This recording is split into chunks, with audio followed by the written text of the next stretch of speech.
Yo, what's up, guys? It is Parnellix, and this is going to be a top lane Warwick gameplay in Diamond 1. We're playing against the NA boss here on the Fiddlesticks. Actually, I need to show my perspective. But yeah, we're doing a VOD review today. Normally, I don't like to do VOD reviews. I prefer to show my perspective. But when I actually was recording this game, and I just messed it up, so you couldn't really see my perspective. I was tabbed out and everything, so we're gonna watch this game after the fact. And obviously it was a pretty good game, otherwise I wouldn't commentate over it after the fact. So I want to just I just want to show you guys, I need more good top lane videos out, because I know top lane Warwick's pretty popular. A lot of you guys have been asking for top lane videos, explain what I'm doing, explain how to play at a high level. So I'm going to try to show off his potential here. And into the Garen matchup, nevertheless, which is a matchup that I think is like relatively easy. At least I'd consider it favorable. Maybe not super easy, but I consider it favorable. I know but I do know that like most Warwick players, you know, mention the Garen matchup as being really tough for them. So I'll just show you guys exactly what I'm doing in this matchup, and so you guys can figure it out. So level 1, you beat Garen in trades very slightly. He runs Ignite, which is going to be, you know, a bit of a problem. His Q does more damage than your Q, but your Q obviously heals. And with Conquer, your auto attack is going to deal more than him. So you can see right here, I'm just kind of bullying him, and he should be trying to space. He's trying to trade with me with his autos there, and it's just not working. If he had a lot of minions hitting me, it would probably work out, but because he didn't, I just win the all-in trade level 1. Burned his Ignite as well, which just means that it's like this lane's kind of free at this point, because his Ignite is kill pressure. If he has no Ignite, he has no kill pressure. So I have 3 minutes to just do whatever the hell I want in this lane. So I'm going to try to slow push here. I'm looking to zone him off these minions and CS my own minions. But because he's low and the wave's stacking up, I'm actually going to try to poke him out here and set up a dive. Now, I did take a turret shot there, which I didn't actually mean to take. But honestly, it wasn't that bad, because I got a little bit of damage up on him. And because I can sustain so much, the turret shot I took, it doesn't really matter, as you can see. So just set up a dive, and boom. Lane is kind of free at this point. Gonna go ahead and reset, buy our items. I'll actually just fast forward through it. We got double ruby crystal. Now in the Garen matchup, you're gonna want to be rushing Titanic Hydra like every time.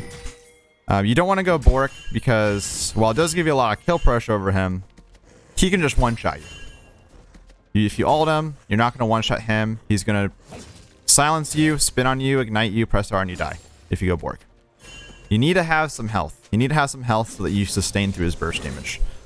If you have a little bit of health, everything's going to be fine. So we're going for Titanic Hydra. Going to go for the scaling option here. It'll give us really good DPS, so that we can all in him, and we'll just scale like a beast. So because we got that kill and the lane is pushing into us, we're going to look for a freeze right here. So I'm not letting him walk up to like farm these minions. If he walks up to, you know, to hit a minion, look what happens right here. He eats a Q. Well, he used his full combo there, so like he did trade back evenly, but like you can see right here, he doesn't have his E now, doesn't have his W now, and now I can just chase him down. And chase him down. Flash, hold Q. I knew he had his flash still up. But the Q was able to gap close me close enough that even if he flashed away there, I was still fine to get the kill. So we're already up 2 kills and 20 CS on this Garen, which is hype.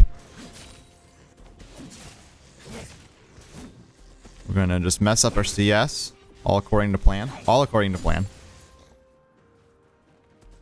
And I'm not sure how much gold I have. Yeah, I have 2,200 gold. Oh, that's total. Never mind. I have 1,000 gold in my bank account right now. But I'm probably just going to look to slow push this wave. I literally just played this game. I actually can't remember what I even just did here, but I imagine I'll be slow pushing. I don't think there's really like, the only time I'll fast push in this situation is if I really want to recall and get a good item buy. I could recall on a pickaxe, but that's not like I don't feel like urgency to get the pickaxe. So we're just going to slow push the wave, and we're going to try to, again, get all the minions that we can while denying him. We're going to make him sit back and feel useless. The thing is, it's not even just about denying XP, man. In solo queue, imagine you're the Garen here.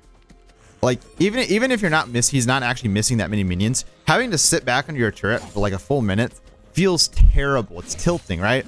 So we can actually, you know, force them to just start playing a little bit more desperate. The true solo queue strat. So, oh yeah, they're right here. I thought I could just try to chunk them, maybe set up a killer, but I didn't really see the Akali was roaming. I didn't see the Akali missing, so this was just bad on my part. We did force out the Garen Ignite at least, but we weren't paying attention to the mid lane MIA.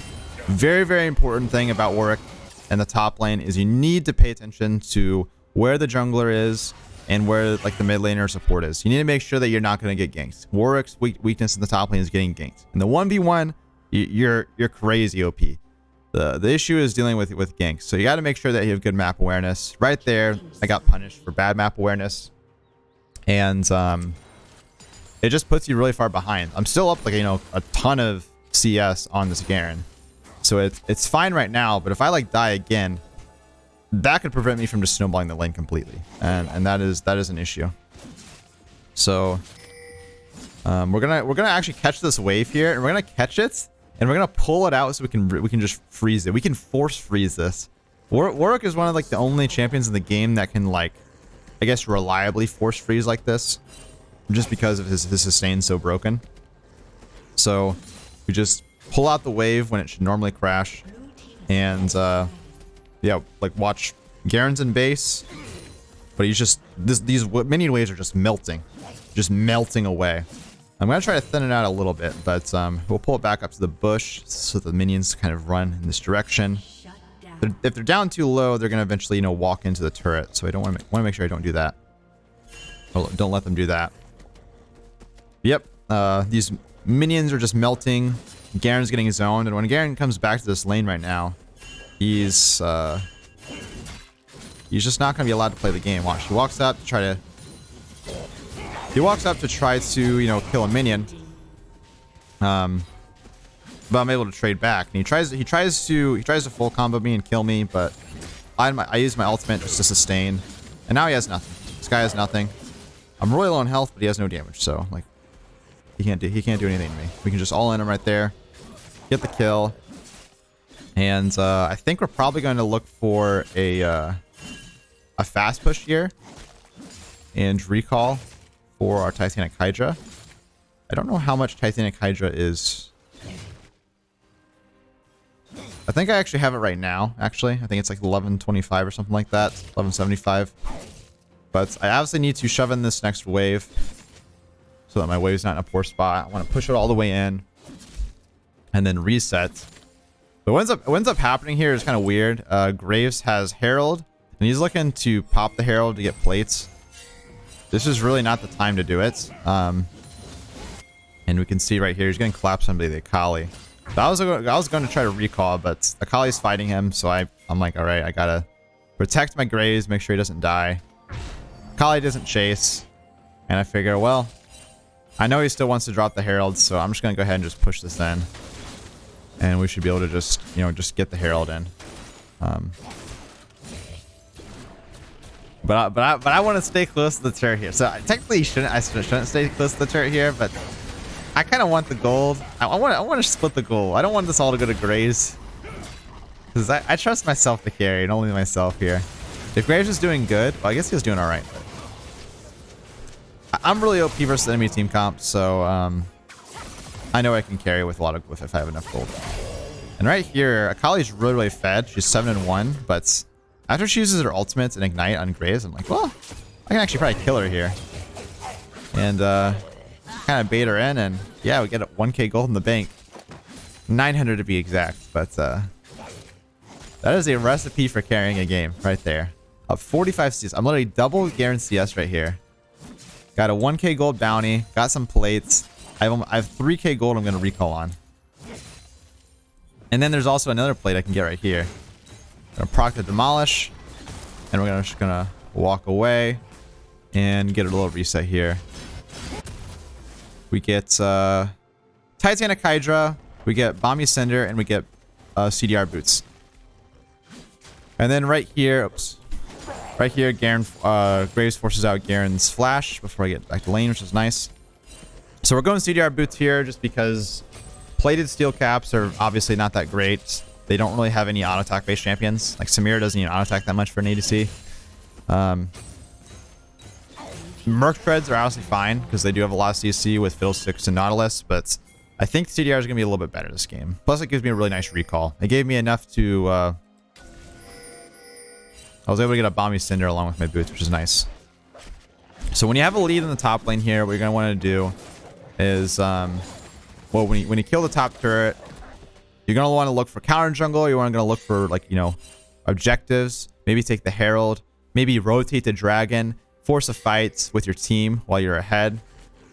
And just try to roam and force advantages for your team.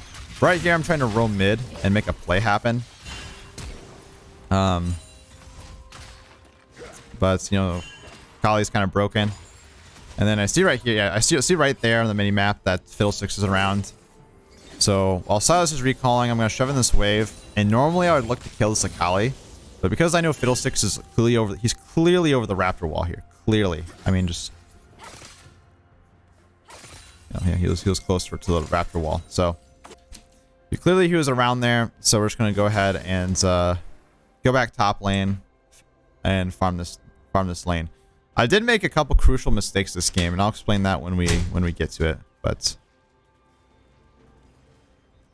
and it's mostly due to me being rusty in the top lane that caused me to make these mistakes. Kind of similar to, you know, to not paying attention to the Akali roam. So we're gonna push out this lane here. Everyone's bot lane. I probably should have pinged. I should have pinged my bot lane to back off there, just to encourage them to not die to the dive. Sadly, they all die, and we're falling further and further behind. Wow, we're actually ahead in gold here. Damn, that's just because of me though. I didn't know we were ahead in gold here. Honestly, I feel like we were really behind at this point. Pop the demolish. We're gonna go over here again. Do some counter jungling when you can. We know Fiddlesticks isn't up here. We have really good ward coverage. Garen can't walk up and do anything to me. So we're gonna go ahead and just take this Gromp. We're going to pop over this blast cone and look to take this scuttle crab as well. We're looking mid at the same time though. We are looking mid right here. Trying to see what's happening.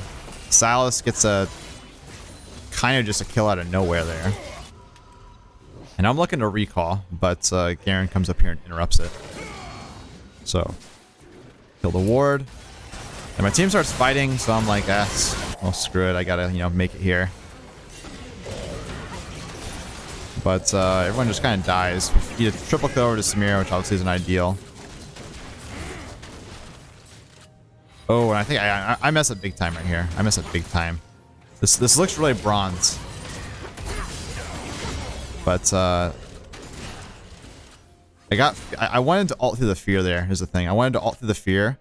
I wanted to ult E through the fear and then hit the Akali and try to kill her, but didn't manage to get it off, so I just got one shot.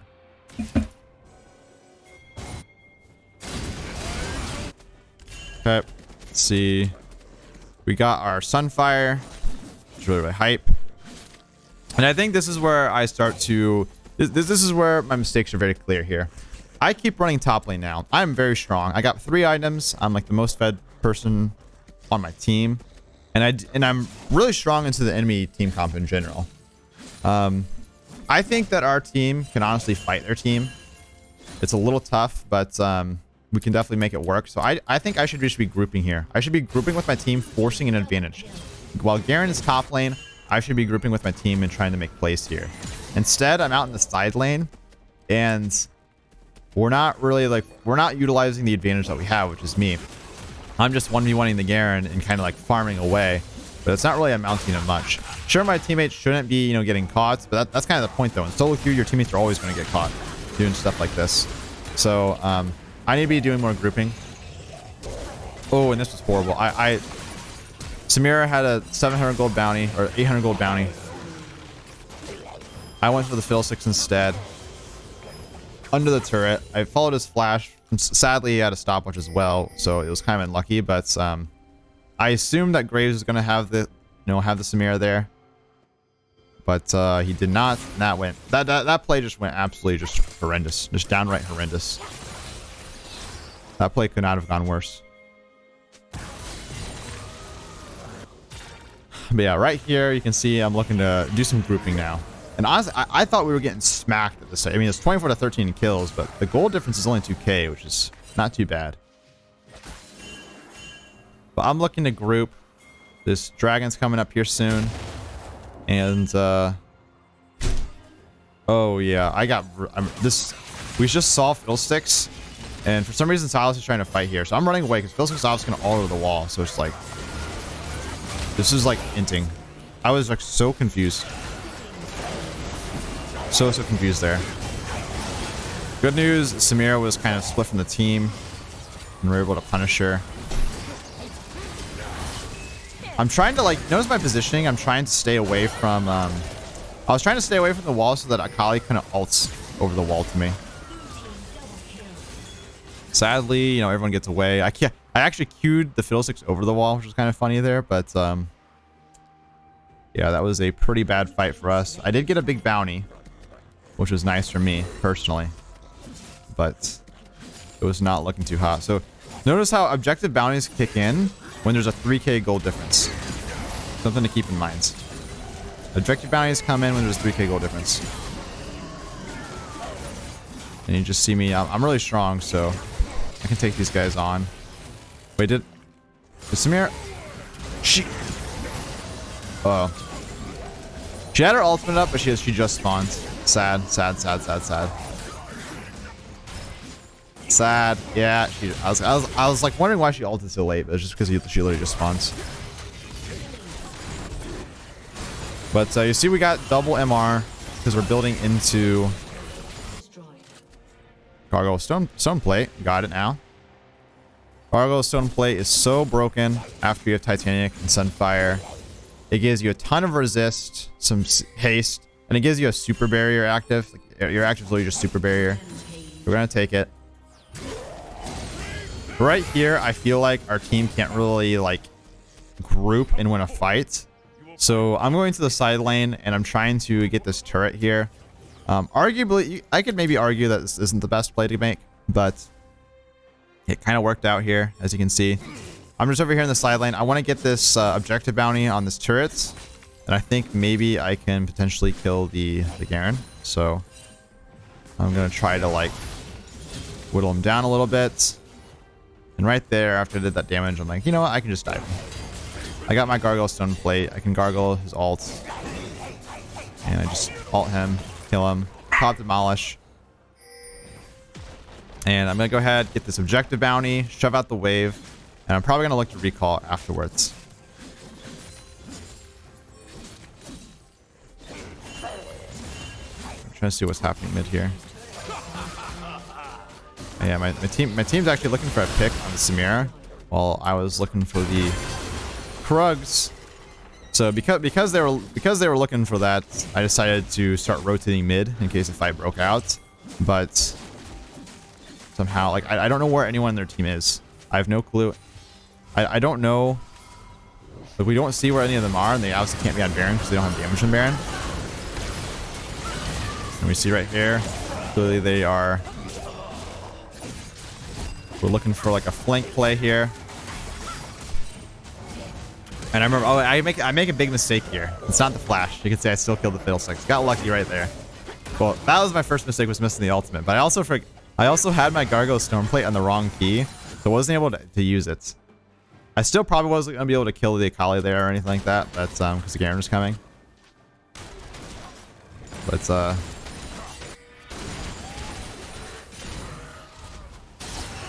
little bit unlucky. The good news is they couldn't do Baron, so we'll take that. So now we're heading bot lane. We got Frozen Heart here. The reason why we got Frozen Heart is because we died with 2,500 gold, just enough for Frozen Heart. And I figured, you know what? with Frozen Heart, I'm not going to take any damage from Samira or Garen. That basically makes it like a... I'm basically playing, like, you know, like a 2v5 here at that point. Or so... And you can see you can see what this Frozen Heart does for me right here. Look at this. Look at this. Samira comes in, presses R, and I take 0 damage, dude. On 5 items. Frozen Heart, cheap item, cheap power spike. Combined with like the gargoyles and stuff. And I just completely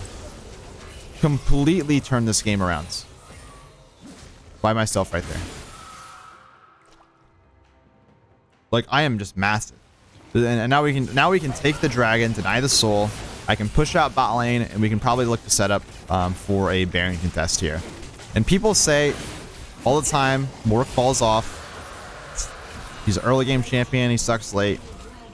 That's a fucking lie. And this is proof right here, especially if you're going this build. If you're going to this build, your late game potential is absurd. I'm obviously more fed than like anyone in this game. But, oh my god, I was actually up a lot of gold. But still. I mean, you gotta like compare, like think about a fed Jax. Think about a 5-item Jax at this stage of the game. It honestly looks about the same. Warwick and Jax are about the same, I feel like, honestly, in terms of scaling. Of course, it depends on team comps and stuff, but it really just feels the same as like Jax. A fed Jax wouldn't have like done much worse or better in that last fight. And I think for our last item, we need some MR because Akali and Fiddlesticks are clearly very, very strong. I don't like Maul because I don't have much AD, so I think I'm going to go for a Wit's End here. Wit's End just seems to be the best MR option. Could go Frozen Heart, but I want some damage. I'm really, really strong. I'm already like super tanky. I'm tanky enough. I want some extra damage, so I'm going to go with Wit's End. And my teammates die. So we're in a really awkward 3v5 position. So I tried to posture to force them off the Baron, threaten a fight. And we played it perfectly because we forced them off the Baron, but we didn't commit to a 3v5 fight. So that was just exactly what we wanted to do there. We did not want to force a 3v5. But we made them feel uncomfortable on the Baron. And we're able to wait for our teammates to respawn here. And this is what I mentioned earlier, though, about like just group with your team. When you're strong, and you need it, and it's just like there's a big moment in the game. Group with your team. Look at these side. Like ideally, like pro play, you know, I would go like, you know, catch these side lanes. In solo queue, just group with your team. Honestly, if you think that you can make a big play and win a fight, group. So go for a little engage here. I tried to disengage because I assumed Fiddlesticks was ulting. I was correct. Whiffs the ultimate. Silas dies. I go back to peel for my team, make sure Akali doesn't get anything done. Kill the Samira. Now they have nothing. They have nothing. Akali, no ultimates. Fiddlesticks, no ultimate. Samira, no ultimates. Now they have 0 damage. I mean, obviously Samira could ult again, but, well, she died, though, so. But yeah. Now I know that I can just go super ham in the fight. Played it patiently. I see the Garen in the blood trail. Come over here to pick him off. Looked really doomed here. Use my barrier. Use my flash. Oh, but I still have my Gargoyle Stone Plate. Didn't use it my last fight. And use the E on the turret shot so we take less damage there. Probably still would have lived regardless, but we just popped the fudge off in that last fight right there. And I have almost 4k gold to spend. So I'm going to be full build and more. I'm actually going to fast forward through this. So we do a little counter jungling. I don't need this gold, but I also want to take, you know, and deny it from them. Make sure that they don't get it. I get my Wit's Ends, and I get an elixir. So I'm full build with an elixir, and I am looking to group with my team and start a fight here. I gotta be careful. I don't want to actually go in 1v5, which is basically what happens here. But I'm just so tanky, it doesn't matter if I get Fiddlesticks ulted. And because there's no Fiddlesticks ult, it just means we just win the fight. We're just gonna win the fight. I go in Samira, she's the threat. Take 0 damage from her. Ult her, get silence, don't care. Kill her with the Titanic cleave proc there. And no one can fight me, man. I'm too strong. I'm too strong at this point. My champion's too OP. And you can see we're going Conquer this game as well. I don't know what my Conquer stats are like. But I go Conquer off in the top lane. We go Conquer, Presence of Minds, Legend Tenacity, Last Stands, Demolish, and Revitalize is what we're going this game.